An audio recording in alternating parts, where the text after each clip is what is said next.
शहर के बाहरी इलाके में एक पुरानी जर्जर गली थी जिसे लोग खामोश गली कहते थे। वहां एक छोटी सी रेड़ी लगती थी। उस रेड़ी पर कोई नाम नहीं था। वहां एक आदमी सैंडविच बेचता था जिसे सब काका कहते थे। काका का चेहरा हमेशा आधा ढका रहता था। कहा जाता था कि काका के हाथ का आलू चीज सैंडविच जो एक बार खा लेता वो उसका दीवाना हो जाता। आर्यन और समीर अपनी बाइक से वापस लौट रहे थे। भाई, भूख के मारे पेट में चूहे दौड़ रहे हैं, कहीं कुछ मिलेगा? सुना है वहां एक बूढ़ा आदमी सैंडविच लगाता है। लोग कहते हैं वैसा सैंडविच पूरी दुनिया में कहीं नहीं मिलता। पर आर्यन, वो जगह कुछ अजीब नहीं लग रही? इतनी रात को वहां कौन सैंडविच बेचेगा? अरे डरपोक, चल, कुछ नहीं होता। और उसने बाइक गली की ओर मोड़ दी। नमस्ते काका, 2 स्पेशल आलू चीज सैंडविच मिलेंगे? काका ने धीरे से सिर उठाया और खाल झुर्रियों से भरी थी। उसने कोई जवाब नहीं दिया, बस एक पुराने लोहे के तवे पर मक्खन का टुकड़ा फेंका, लेकिन जमीन पर उसकी कोई परछाई नहीं थी। आर्यन के माथे पर पसीना आ गया, पर उसने खुद को संभाला। आर्यन, चल यहां से, ये आदमी ठीक नहीं लग रहा। देख, इसकी परछाई भी नहीं बन रही। हो सकता है लाइट का एंगल ऐसा हो। समीर ने देखा कि काका जिस डिब्बे से मसाला निकाल रहा था उस पर कुछ लाल धब्बे थे। वो केचप जैसा नहीं लग रहा था। काका, ये चीज काली क्यों है? ये वो चीज है जो इंसान की रूह को बांध लेती है। इसे खाने के बाद भूख कभी खत्म नहीं होती। आप तो शायर निकले काका, जल्दी बनाओ, भूख लगी है। सैंडविच बनकर तैयार थे। काका ने उन्हें एक पुराने अखबार के टुकड़े पर रख दिया। सैंडविच से जो भाप निकल रही थी उसमें से सड़ी हुई मिट्टी जैसी गंध आ रही थी। आर्यन ने एक बड़ा निवाला लिया। लेते ही उसकी आंखें फैल गईं। स्वाद ऐसा था जो उसने कभी नहीं चखा था। बहुत ही ज्यादा स्वादिष्ट, लेकिन साथ ही एक अजीब सी बेचैनी देने वाला। वाह काका, कमाल है। लेकिन समीर का हाथ कांप रहा था। आर्यन, मत खा, इसमें किसी के नाखून है। आर्यन ने उसे अनसुना कर दिया। वो पागलों की तरह सैंडविच खा रहा था। उसके चेहरे का रंग पीला पड़ता जा रहा था और उसकी आंखें लाल हो रही थीं। अचानक हवा का एक तेज झोंका आया। घुप अंधेरा छा गया। सिर्फ काका की वो ठंडी हंसी सुनाई दे रही थी। आज का कोटा पूरा हुआ। काका की आवाज अब रेड़ी से नहीं बल्कि समीर के ठीक पीछे से आ रही थी। समीर ने मोबाइल की टॉर्च जलाई। जो उसने देखा उससे उसकी रूह कांप गई। आर्यन जमीन पर गिरा हुआ था और काका अब इंसान नहीं लग रहा था। हर एक साल में मुझे 2 जवान रूहें चाहिए होती हैं अपने सैंडविच का मसाला बनाने के लिए। अगली सुबह पुलिस को उस गली में एक लावारिस बाइक मिली। रेडी का नामो निशान नहीं था। आर्यन और समीर का कभी पता नहीं चला। लेकिन शहर में अब भी अफवाह है कि अगर आपको रात के 2 बजे आलू चीज सैंडविच की महक आए तो पीछे मुड़कर मत देखना, क्योंकि वो काका हो सकता है। आर्यन और समीर के गायब होने के ठीक 1 साल बाद शहर में एक और नाम चर्चा में आया, ईशान। ईशान एक खोजी पत्रकार था जिसे रहस्यों और शहरी दंत कथाओं का पर्दाफाश करना पसंद था। जब उसने खामोश गली और सैंडविच वाले भूत के बारे में सुना तो उसने ठान लिया कि वो इस सच को दुनिया के सामने लाएगा। रात के ठीक 1:45 पर हवा में एक अजीब सी ठंडक थी, जैसे बर्फ की दीवार के पास खड़े हों।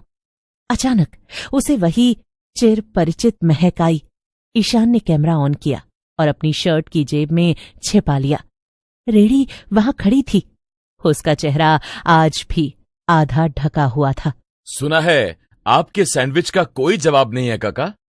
काका ने धीरे से अपना सिर उठाया। उसने बिना कुछ बोले तवे पर जवाब तो मौत के पास भी नहीं होता बेटा। तुम स्वाद लेने आए हो या हिसाब करने? ईशान ठिठक गया। उसे लगा कि काका को उसके इरादे पता चल गए हैं। ये सैंडविच आप कब से बना रहे हैं? जब से शहर की नींव भी नहीं रखी गई थी, जब लोग भूख से मरते थे, तब मैं उन्हें ये सैंडविच खिलाता था, पर बदले में मैं उनका कल ले लेता था।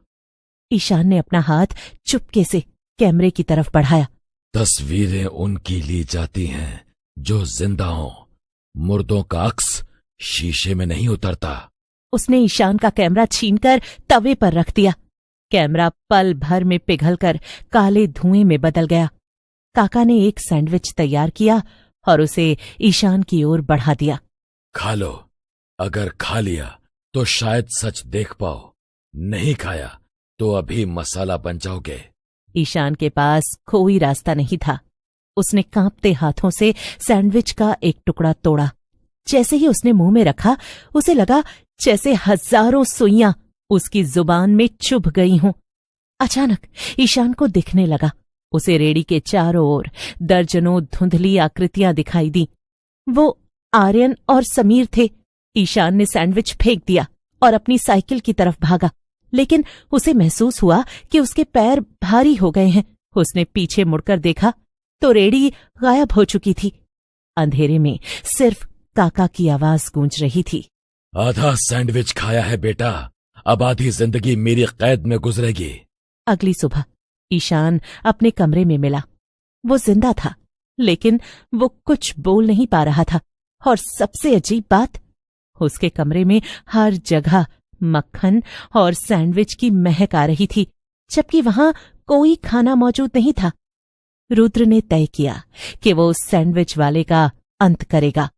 उसने अपने झोले में कुछ विशेष चीजें रखी। शमशान की राख, जो कि पिशाच को बांधने के लिए इस्तेमाल होती है। रात के ठीक 2 बजे रुद्र उसी खामोश गली में जा खड़ा हुआ। हवा में फिर से वही मक्खन की महक तैरने लगी। आज मसाला खुद चलकर दुकान पर आया है। बहुत ताकतवर रूह लगती है। दुकान बढ़ाने का वक्त आ गया है काका। तुमने बहुतों को खिलाया, आज मैं तुम्हें कुछ खिलाने आया हूं। काका जोर से हंसा। उसकी हंसी किसी सूखी लकड़ी के टूटने जैसी थी। जैसे ही काका ने सैंडविच रुद्र की ओर बढ़ाया, रुद्र ने मंत्र पढ़ते हुए सरसों के दाने रेड़ी पर फेंक दिए। सरसों के दाने गिरते ही तवे पर पटाखों की तरह फटने लगे। काका की चीख निकल गई। काका का शरीर अचानक फटने लगा। ये वो रूहें थीं जिन्हें उसने सालों से कैद कर रखा था।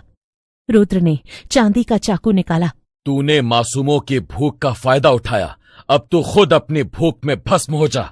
रुद्र ने वो चाकू सीधे काका के सीने में हड्डियों के बीच घोंप दिया। जैसे ही चांदी ने उसकी रूह को छुआ, काका के शरीर से नीला धुआं निकलने लगा। पूरी रेड़ी में आग लग गई। काका की आखिरी चीख पूरी गली में गूंजी और वो राख की एक ढेरी में बदल गया और पूरी गली में सन्नाटा छा गया। अगली सुबह जब सूरज निकला तो वहां ना कोई रेड़ी थी, ना कोई राख। सिर्फ एक पुराना सड़ा हुआ आलू जमीन पर पड़ा था। ईशान की जुबान का काला निशान गायब हो चुका था। वो बिस्तर से उठा और उसने अपनी पहली बात कही। भाई, मुझे भूख लगी है, पर सैंडविच नहीं खाना। रुद्र मुस्कुराया।